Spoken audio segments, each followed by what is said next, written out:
من لەگەڵ میوانەکەم قسە دەکەم سەبارەت بەم بابەتە بە تایبەتی کە فەرماندەی ئەو هێزەی پێشمەرگە کە بە فەرمانی سەرۆک بارزانی چوونە کۆبانی ئێستا لە ستودیۆ لەگەڵ منە بەڕێز ئەحمەد گەردی.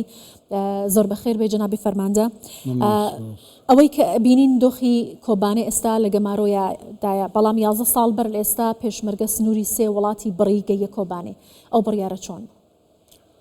بەڵێ هەروەکو هەموو لاکە ئاگادارن لە ساڵی 2014 دیسان تیرۆریستانی داعش وەکوا بڕۆ ئێرەشیان بەسەر هەرێمی کوردستان و کوردستان ڕۆژەوانینە شارێ کۆبانێ کەتە تقریبان بەندەستەلاتی وان لە سەدەی 85 لە بەندەستەلاتی تیرۆریستانی داعش بوو. دیارە خەڵکی وێندەرێژ دەوان لە جەنابی سەرۆک مەسعود بارزانی کرد کە ئەو کات سەرۆکی هەرێمی کوردستان بوو، پێویستیان بە هێزێکی پێشمەرگە هەبوو بچیتن بۆ بەرگریکردن لە شاری کۆبانێ. ئەوە بوو جەنابی سەرۆک بارزانیش داوای لە پەرلەمانی کوردستان کرد کە ڕەزامەندی وەربگرن هێزێکی پێشمەرگە بە زووترین کات بە شەکی قورس و سووک و مامناوەند بەرەو کۆبانێ بەڕێبکەوێت. دیارە جەنابی سەرۆک بارزانی لەگەڵ دەوڵەتی تورکیا و پەیمانان هەولێکی زۆریاندا حتى سیان موافقه وەربگرن چونکە لە هەرێمی کوردستان دەبی داخلی سنووری تورکیا بنا و لە سنوور تورکیاش دووبارە دەبی داخلی سنووری سووریا بانەوە کۆبانێ. ئەوە بوو ئێمە لە 28 جەنابی سەرۆک بارزانی کە داوای لە وەزارەتی پێشمەرگە کرد، ئەوانش لەسەر بڕیاری جەنابی سەرۆک داوان لە بەڕێز شێخ سیاد بارزانی فەرماندەی پشتیوانییە کرد و شەهید حسێن مەنسوور فەرماندەی پشتیوانی دوو بوو. ئەوە تەکلیفیان لێکردن کە هەر یەک هێزێک بە زووترین کات هێزێکی پرچەک و ئەوە ئامادە بکردن. ئەوانەش ئەمیان بە ئێمە کرد و ئێمە لە زووترین کات خۆمان ئامادە کرد وەکو هێزی پێشمەرگە.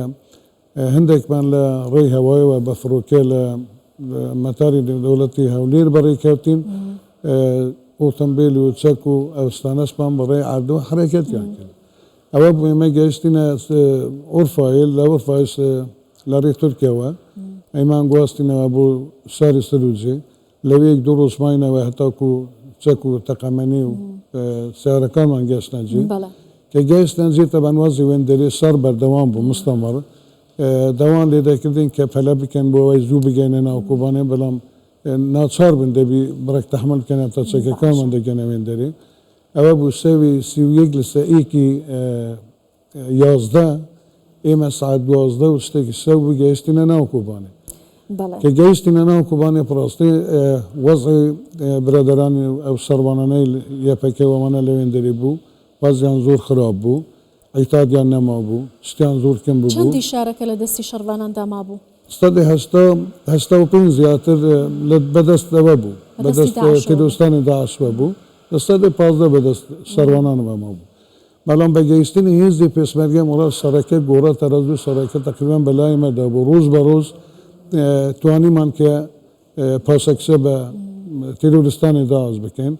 هەروەکو ئاگاداریشن تقریبان ناو شاری کۆبانێ شەڕکە کەتە ناو شارە نەوەکو شاخ و ئەوانەیە شەڕی کۆلان بە کۆلانە بەڕێک سەختە تاکو ئینسان بچێتن بچیتە پێشەوە.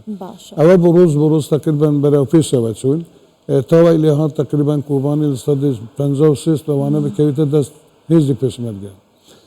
معنەویاتی ئەوانش تەبەن هەموو خەڵکی کورد زۆر باش بوو بە گەیشتنی هێزی پێشمەرگە. ئەوە بە الحەمدولیلا ڕۆژ بە ڕۆژ توانیمان کە بەرەو پێشەوە بچین و داعش بەرەو پەسەوە بچین. باشە، هەر لە کاتی چوونی هێزی پێشمەرگەوە دەرکردنی ئەم بڕیارە پێشوازێکی زۆر گەورە لەم بڕیارەکرا هەر لەسەر سنوورەکانی باکوور و ڕۆژاوای کوردستانەوە تا دەگاتە کۆبانێ. کاریگەری چوونی پێشمەرگە بۆ سەر ورەی شەڕوانانی کورد لەوێ و گۆڕینی باڵانسی هێز بە قازانجی پێشمەرگە و شەڕوانان چۆن بوو؟ ڕاستی من وەکو پێشمەرگەیەکە وەکو کوردێکی دەسوز ئینسان ناتوانێت وەسفی دڵخۆشی ئەو کاتە بکەتن کە کورد هەمووی پێکەوە یەکدەنگ بوو، یەکڕێز بوو. ئەو پێشوازێک گەرمەن کە لە هێزی پێشمەرگەش کرا شتێکی ئەوە بوو، یعنی پڕاستی جێ سەرسوڕمان بوو و لە هەمان کاتی جێ دڵخۆشی بوو کە بۆ دۆست و دژمنان دیار بوو کە کورد یەک ڕێزە و یەکدەنگە. هەموو کاتێکیش کە ئێمە وەکو کورتێکە ڕێز و یەکدەنگ بوو بین سەرکەوتوو بووین الحەمدولله دژمن نەیتوانە هیچ چارەیەکمان پێ بکەن.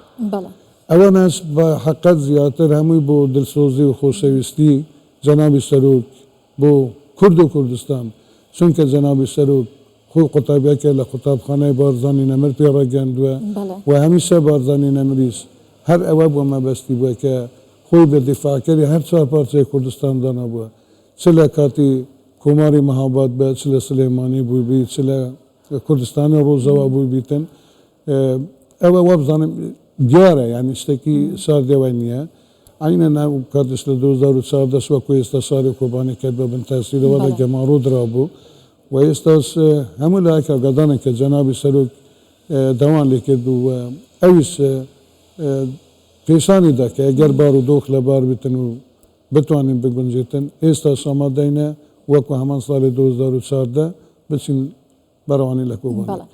جگە لەو بابەتە گرنگانەی لە ڕووی معنەوی و لە ڕووی بەشداریکردنی سەربازی هێزی پێشمەرگە لە مەیدانی شەڕ لە کۆبانێ شتێکی سەرنجڕاکێش لای من وە خەڵکیش ئەوە بوو کە کاتێ پێشمەرگە لە کۆبانەی گەڕانەوە چەکەکانیان دا بە شەڕوانانی کورد لێ بۆی کە ئەوان بتوان بەکاری بێنن و بەرگری بکەن ئەمە چۆن بوو چۆنەوە بڕیارەتاندا ئەمە تەبەن کە چۆن نێوین دەرێت چەک و ئیتادێکی باشمان پێی بوو خەڵکی سیقەیەکی تەواوی بە پێشمەرگە بوو کە بگەنە کۆبانی تر کۆبانی ڕزگار دەکردەوە بالفعلیش کۆبانی ڕزگار کرا بە چاوات نزیک لە 500 و شتێک پێشمەرگە بەشداری لە ئازادکردنی کۆبانی کرد بە 4 وەجبە وەجبەکان بەڕێزکە لێرە دەمەوێتن ئیشارەت بە ڕۆڵ و دەسۆسی ئەوانش بدەم هەر لێرەوە سەلاوەڕێزم هەیە بوو شەهید و بریندارەکان کە لە کۆبانە شەهید زێرەوان شەهید و مخابن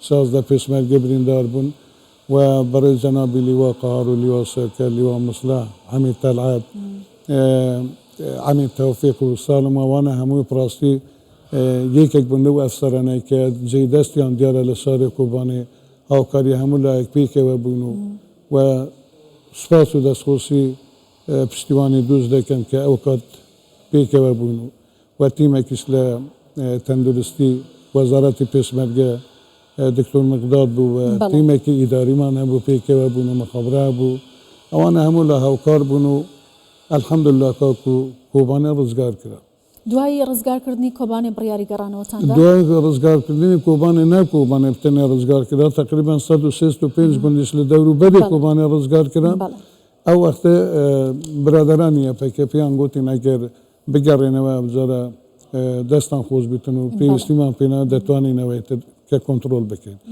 ئەو کاتە بە موافقەتی ئەوان هێزی پێشمەرگە گەڕاوە بوو هەرێمی کوردستان. بەڵێ زۆر سپاس دەکەم هەر سەرکەوتوو بن بەڕێز فەرماندە ئەحمەد گەردی فەرماندەی ئەو هێزەی کە پێشمەرگە کە چوونە کۆبانێ سپاس کە لەگەڵ کوردستان 24 بووی سپاسی ئامادەبوونت دەکەم.